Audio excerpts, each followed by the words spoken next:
अस्सलाम वालेकुम everyone, welcome back to my YouTube channel.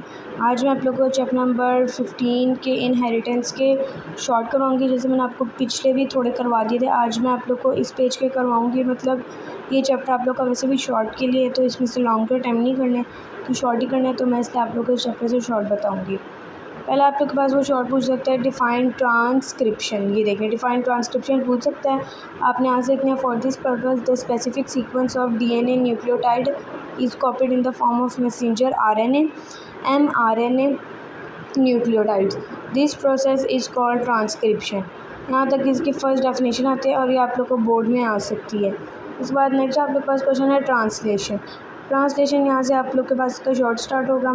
The ribosome read this sequence and join specific amino acid according to it to form protein. This step is known as translation.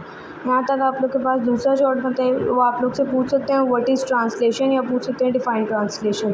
तो उसके अंदर आपको यहाँ से लेके यहाँ तक लिखना है। बोर्ड में ज़्यादातर डिफाइन वाली चीज़ें आती हैं, इसलिए मैं आप लोग को ये बता रही हूँ। द लोकेशन, और नेक्स्ट आप लोग के पास आ जाएगा ये, इसकी डेफिनेशन भी है। द लोकेशन और position of genes on chromosomes are known as loci. इसको सिंगुलर में कहते हैं लोकस। ठीक है, आप लोग से पूछ सकते हैं डिफाइन, पूछ सकते हैं डिफाइन ये पूछ सकते हैं, या फिर वर्टिस पूछ सकते हैं। एक डिफाइन या वर्टिस में से एक लफ्ज़ ज़रूर आएगा। उसका नेक्स्ट आप लोग के पास देख लेते हैं रीडिंग करके। Each genes determines a particular trait in an organism.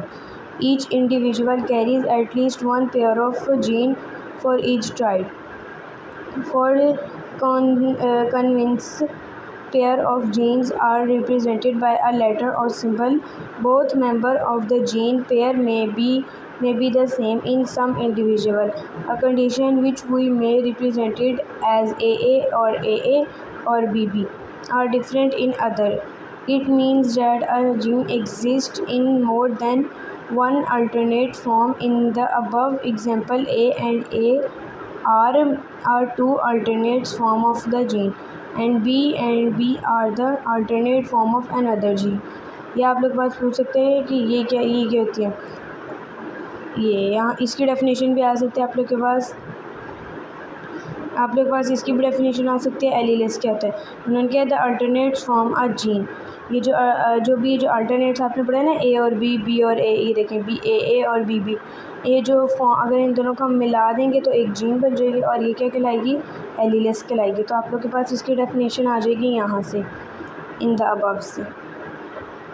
In the above example A and A are two alternates form a gene. देखिए यहाँ पे एक जीन बन जाती है, and B are the alternate form of another gene, और ये N other gene बन जाती है। तो जो अल्टरनेट फॉर्म ऑफ जीन है ना, मतलब दोनों की फॉर्म, दोनों को मिलाकर जो बनता है ना एक अल्टरनेट, उसको हम कहते हैं एलीलेस। तो यहाँ तक आपके पास ये भी डेफिनेशन आ जाएगी इसकी। ये भी आपको लाजमी लर्न करनी है, ये बहुत ज़्यादा इंपॉर्टेंट है, काफ़ी दफ़ा आई हुई है बोर्ड में। यहाँ तक आज मैं आप लोग को पढ़ाया है, मतलब और इसके अंदर से देख लें तो कोई भी शॉर्ट नहीं बन रहा जी। बस यहीं तक कि आपके यहाँ पर ये 4 शॉर्ट मैंने बनाए हैं, एक ट्रांसक्रिप्शन का, ट्रांसलेशन का, ये लोकी का और एलीलेस का। ये 4 शॉर्ट्स आप लोग के पास सिर्फ एक पेज में से आगे हैं, बहुत ईजी हैं, अच्छी तरह से याद करिएगा, साथ साथ याद करिएगा ताकि मुश्किल ना। और कल मैं आपको नेक्स्ट टॉपिक में ये वाले पढ़ाऊँगी आगे, फिर मैं हम आगे इसका पढ़ेंगे ताकि जल्दी जल्दी सिलेबस कवर हो।